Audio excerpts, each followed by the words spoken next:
What's up everybody? My name is Drake from catscozygames.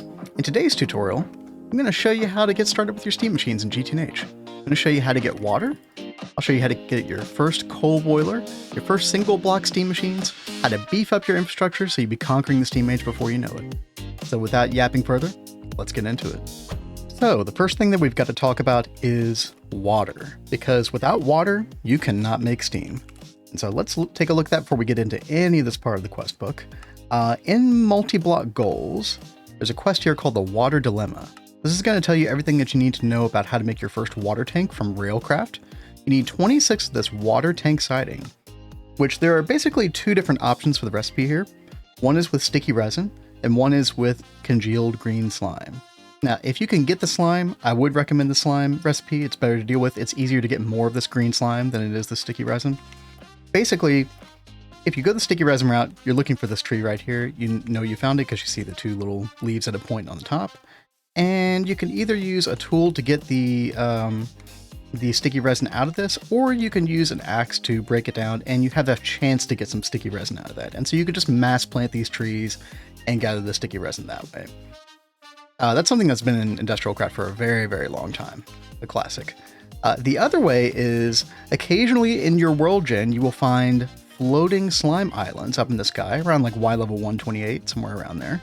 And if you could just get one of these saplings, let's see, slime sapling, this right here, the slimy sapling, you could just get one of these, and usually you can get that from breaking the leaves. Once you break one leaf, usually the rest of them fall off. Although this one's being a little bit cantankerous. But basically, yeah, there you go. And basically you can just make a bunch of these. And it's super easy. You get the congealed slime right away. You can plant these in a line and really get a whole lot out of it. It's actually really nice solution. Sometimes it can be hard to find those slime islands, but if you get lucky or you do a little perusing around, you find one, you're in really good shape. So what we're going to do is we're going to make our 26 water tank siding. And by the way, if we look back at that quest, it does mention the humidity of a biome is very important, will increase the base fill rate. So depending on which biome you settle in, you're going to have a humidity rate. If you look at the top left, mine says 90% humidity. That's because we're in a jungle biome. Very, very humid. If you end up in a desert, you're probably going to have a pretty bad time with the humidity, right? So I would recommend anything 70% or greater. You're going to do fine. You could go for a lower amount. You're just going to have to build more of these water tanks, and you're already going to have to build multiple of these regardless. So I would definitely recommend 70% or higher. So what we do is we get our water tank siding. This is a 3x3x3 multi-block with a hollow middle, and it's, you know, very basic. So let's go ahead and build out one of these. And like I said, you are going to want to build a bunch of these eventually, depending on how much you scale your steam, which, you know, I would recommend doing. Pretty decent level. And there we go. And you can actually see we're already getting water in here. Fantastic. So how are we going to move that water around? Well, it's actually very, very simple. You could just take large wooden fluid pipes. These are nice because they're relatively cheap. It's literally just wood planks. The biggest cost is the tools, a soft mallet and a saw. And the soft mallets are wood themselves, right? So not a big deal. So just make a bunch of these. They scale really well. You won't have to worry about the throughput. There are 3 different types. Wooden fluid pipe. There is a small and a medium and a large. I'd recommend just go ahead and getting the large, because you can always make more wood, no problem. And the way you extract the water from this is you literally just shift right click onto there, and the water automatically extracts into the wooden fluid pipe, which is really, really nice. So if we take a look at our very first quest in the Steam Age, welcome to tier 0.5 Steam. Very exciting. This is a very fun chapter, by the way. This is the first thing that you're going to make is a small coal boiler. Now, we're going to assume you already have a coke oven from the previous chapter going, so charcoal is kind of going to be your go-to to burn. You could also mine a coal vein and use coal. But basically what we're going to do is, let's assume we already make our first small coal boiler, and we'll just keep bringing this pipe around. And we're going to put that coal boiler on top of this so that the water enters from underneath. If you actually look at this quest page, it tells you that water will enter only from this side. And what you could do is you could take your Gregtech wrench, which you made in the previous chapter, and you could shift right click rather on the direction I mean, if you see, you can see these like different sections. Let me turn the hollow glasses off. You can see these different little sections of the pipe. You want to shift right click this leftmost portion so that you get an arrow facing that way. And you do want to route the direction of all your fluids, because if they kind of slosh back and forth around a bunch, that does create lag. Now, this might not be such a big deal in the early game, but it's kind of good practice. And you know what? The shuttered pipes kind of look cool too, so why not? So we got that. We got all of our water in here. Fantastic. We can actually go ahead and put some charcoal in there, right in that slot, and creates a tiny pile of ashes, and boom. There we go. We're already creating some steam. I think it takes a second for the temperature to rise, but once we do that, then we get the steam, which is great. And this is going to be your first source of steam. Later on, you're going to be able to make a simple solar boiler. Now, if we look at the quest page that is down here, and the trick behind that is that you're going to need some glass. So you're going to have to create a couple steam machines before you get to this, but I'll go ahead and show you. The basic idea behind the solar boiler is that you put it down. Now, you need to get water to this thing ASAP, because otherwise what's going to happen is you're actually going to end up with this heating up too quickly, and you're going to have an explosion if it doesn't have any water. So let's actually stop that from going that direction. If we do an arrow the opposite direction, it basically does not allow water to flow over there, and we'll get water in this, and so we'll actually be getting steam from this, which is fantastic. I believe we do want it facing this direction, yes. So now do not use wooden pipes for your steam, because you need something more substantial. You basically need a heat limit that's much, much higher. The bronze fluid pipe is probably going to be your go-to. Now, if we look up bronze fluid pipe, there are several different tiers of this, or capacities. Just do whatever you can afford. Basically, you know, bronze is going to be in small supply. You might use small bronze fluid pipe event initially. And you actually use this in a bunch of recipes as well. But here, I'm just going to use normal pipe, but you know, you use whatever you can possibly use. And so there we go. We're getting steam. Look at that. That's fantastic. But we can connect that up to any side of the coal boiler, except for the bottom, because that's where water goes. And yeah, there we go. Basically got it. So once you get your first steam, you're ready to go. You're ready to get your first single blocks. The first one that they have you make is the steam alloy smelter. Now, unfortunately for this one, and it even tells you in the tool in the quest text here in red letters, the alloy smelter takes a lot of steam. That is not an understatement whatsoever. Basically, you could fill the entire queue, or the entire internal buffer with steam, and maybe get 2 crafts out of it. And that is going to depend on which recipe you're using, but the first thing that you need to make is the red alloy ingot, and that does take a whole lot of steam, unfortunately. So you're just going to have to rough it out for a bit. Here we go. And so the internal buffer on here is filling. Now in 2.8, we're not in 2.8 quite yet, but there is actually going to be a reading on the machine where you can actually see how much steam is in here, which is very, very nice. Very nice quality of life. Basically what you're going to do is you're going to go through all of these. There's, you know, some kind of tedious crafting here, but you're going to get all of these different single block steam machines. And I'm actually going to go off camera for a second. I'm going to hook these up in what I think is the most optimal way. That kind of takes the least amount of space as well. You know, if you're starved for space in your setup, or you want to make it look nice and neat. And I'll come back with you in just a minute and show you what that looks like. By the way, if you're enjoying the video, please give it a like and subscribe to the channel. And come watch Cat and I stream every Monday through Thursday at 1 p.m. Eastern. We're on all the streaming sites, YouTube, Twitch, and Kick. We hope to see you there. All right, we are back. I've done a little work off camera here. I made a bunch more solar boilers. I eventually made the advanced one as well. And it's very straightforward, the recipe for this. Basically, with both the normal solar boiler and the advanced one, you're going to be looking out for silver. And the only way you can get silver initially is with small ores. You're going to find random small silver ores throughout the overworld. There's no ore chunk that you can go to get this. So basically just make these as you can. And especially once you get the forge hammer, which will assist in making the actual plates themselves. A 3:2 ratio, which is nicer than the, you know, basically 2:1 ratio that you had previously. Now, I did this, you'll see in just a moment why I did this particular configuration for the steam machines.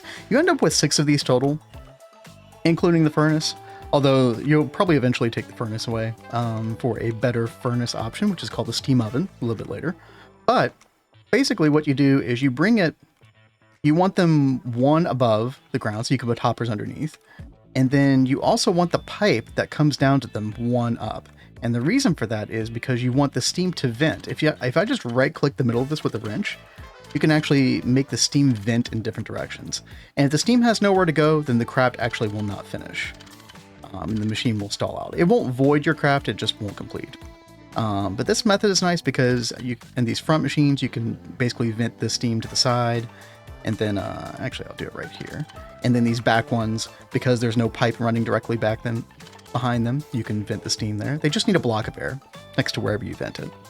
And so, once I do this, then I can start placing chests and hoppers like so. And then we'll really be able to automate things very nicely, just like that. Now, in 2.8, which by the time you see this video, we might already be in a 2.8 version of GTNH, you have all of these different barrels from FG. You got the diamond, gold, iron, copper, silver, etc. And so I can place these down like so. Unfortunately, there's no way to auto extract from a steam single block. When you get to an LV single block machine, it will have an auto extract button that you can click. And that's when these barrels will really shine. But until then, we can just do something like this. And that's a very, very compact, very nice steam setup. So let's take a look at what is going to come later. What's going to come later is you're going to get steel. And steel is a whole other can of worms. Basically, you need a bricked blast furnace. And I'm not really going to go over that, but we'll just look at it real quick. It is this right here under multi-block goals. Time to get some steel. Basically, you're going to need to craft one of these controllers and 36 fire bricks, which requires a lot of gypsum, which you can find in a basaltic mineral sand vein. That's where you want to get the gypsum. And then you'll also get calcite from a lapis vein. And those are your two main materials. You need a bunch of sand, clay, etc. There you go, lapis vein right there. So once you get some steel, you'll see these little quests that come off of the main single block quest. Upgrade, better macerator. Basically, you take your normal steam macerator, you put it in the shaped crafting with some wrought iron and a steel plate. So you actually don't need a lot of steel, just need a little bit. And this will have double the output. Now I will also use double the steam. So you do have to be careful, especially in the case of the alloy smelter, as we discussed before. But basically, you'll be able to, let me get my bag of goodies here. Yeah, basically you'll be able to come in here and let's see, where's my macerator? Right here. And yeah, you'll be able to replace all of these with basically double the speed. It's going to be really, really nice. So after you get to that point, I would recommend starting to use a buffer to store your steam. And the best way to do that is with a Railcraft tank, which can hold all different kinds of fluids. But the first instance that you might use it is for holding steam. So if we go to multi-block goals again, and it is this quest right here, multi-block tanks, Railcraft tanks. And this tells you how to make basically the smallest version of it. If you read this text though, and you read the iron tank wall tooltip, you can make this as big as an 8 height, 9 diameter. And the bigger it is, the higher capacity that you will have it. But for now, we can just do something really simple like this. Now, the thing to consider with these, you might want to raise these a little bit higher so you can actually access the bottom, because the steam output is actually going to be on the bottom here. So it doesn't matter where you put these iron tank valves. So steam will come out of here, and then the input for the tank is going to be at the top, as one might expect. So if we do something like this, it can't be on the outer rim, so it does have to be on a block that's in the center. Obviously with a 3x3 here, we can only do it on the center. And then I believe you're allowed to put a couple steam gauges like so. And then there we go. So let's bring some steam up here. I'm not going to bother shuttering the rest of the pipes now, just for brevity's sake, but you know what to do. And if we look at that, there we're getting some steam now. You could even see it pouring in, which is pretty cool. And then if I want to extract the steam, it will actually auto extract from here, which is very, very nice. Now I do have something that I want to show you next, and that is your first steam multi. If we go to the mass processing tab, now this is right below the multi-block goals tab. There's a lot of different steam machines that you can choose from. The first one I would definitely recommend is Steamy Mincer, this one right here. This is the steam grinder. If you're trying to get double the ores from ore processing, the macerator single block is only going to get you so far. It is quite slow. Now you set it and forget it, you get decent amounts, but it is much better to use the multi. So I'm going to show you how that works real quick. And since 2.7 came out, there are a lot of other multis. So there is a purifier, there is a separator, which is a centrifuge, steam squasher. This was around before 2.7, but this is really nice for compressing blocks. It's actually better than like LV or MV counterpart even. You might use that for quite a while. Steam presser, forge hammer, also very nice for ore processing. And then blender, I found the least uses for this one. It's a mixer, but there might be some niche use for it. That's quite handy. But here's how this works, and here's how basically all of the Steam multis work. They are a little tricky in the sense that you have to have some very specific hatches. And if you actually go to the quest and you do pay attention to exactly what blocks it outlines, these are the correct blocks. So you can look up Steamy Mincer. You can actually, and just in case you don't know, you can actually hit search over here at the bottom left. You can actually go Steamy Mincer and click on that, and boom, there you go. So you need an input and output bus. Now, if I look up input bus, you get a lot of different choices. And once you get steel, you can make an input bus, LV, MV, etc. With the steam machine specifically, this only applies to the steam machines. These will not work. You actually, ULV actually will not even work. You actually need this very specific input bus. It has to have steam in parentheses like that. Also, the output bus, unlike any other output bus in the game, the output bus steam does not automatically eject the item. So you actually do have to put a hopper beneath this in order to extract the item. But basically what I can do is I can put this here, and this is a 3x3, just like the water tanks, a 3x3x3, and it's hollow. You put the controller in the middle, like so. And you can actually, if I hit R while hovering over this, and we look at multi-block structure, I would not always recommend looking at what these blocks are on the left side, but just pay more attention to just the general concept. Like, okay, this is where the controller block goes. The visualization will usually be pretty good about telling you where that goes. But the steam hatch, input bus, these don't have to go right here. They basically can go anywhere. And if you actually hold left shift when hovering over this, it will actually tell you any casing for the input bus, output bus, steam input hatch, etc. Which is quite nice. Also tells you some information there about a high pressure tier. That's actually going to double the parallels that it can do if you use solid steel machine casing instead of the bronze plated bricks. Now, I will warn you, this is a very costly multi. The bronze plated bricks, you're going to need a lot of bronze. 22 times 6, right? Or actually even more than that. Yeah, because you have a 3-to-2 ratio with the forge hammer making plates at the moment. And then you need some bricks as well. So yeah, quite a bit of bronze, but totally doable. Totally doable. So let me put a little dummy block here real quick. We're going to put our steam hatch right there. We're going to go ahead and connect that up. Go ahead and get some steam in there. Awesome. And then I'm going to put our input bus right here. Then we're going to put an output bus here at the bottom. And basically what I'm going to do is I'm going to take one of these hoppers like so. We'll use our wrench. We'll point that downward. And put our barrel there. Then we'll put a hopper there. So that's what I mean about you have to actually extract the item from the output bus. But again, once you get to LV output buses and you start making multi-blocks later on past the steamage, you shouldn't have to worry about that. It'll auto output to whatever adjacent chest you have. So let's build out the rest of this. We should have every other block that we need. Just a matter of making the hollow 3x3x3. And we know that we've done a good job because at the top in the tooltip, it says running fine in green letters. It would say incomplete structure in red letters if we had done something wrong. So if I take this block out, for example, and then update structure, incomplete structure, right? We put our block back there. You can actually hit this update structure block and boom, there we go. You can go ahead, hit the power switch, even though we don't have anything to process yet. But you know, if I take some of that gypsum ore that we were talking about earlier, and we pop that into the input bus, this should actually go ahead and go. And there we go. 16 crushed gypsum ore in 32 seconds. This is way better than the gains you were getting before. In fact, we can Actually, take a look at that. I believe it's 20 seconds per in this. Yeah, 20 seconds if you see at the top, tooltip at the top. So a vast increase. This is why I recommend getting steamgrinder before you get any other multi. Now, another multi that goes along with this very, very nicely is the steamoven.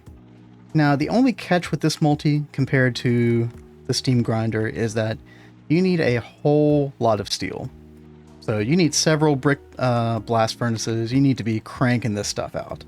I don't know the exact number of steel that you need, but basically you need 8 of these casing. So you take your high pressure steam furnace and you need 2 of this instance. So you get 8 steamoven total.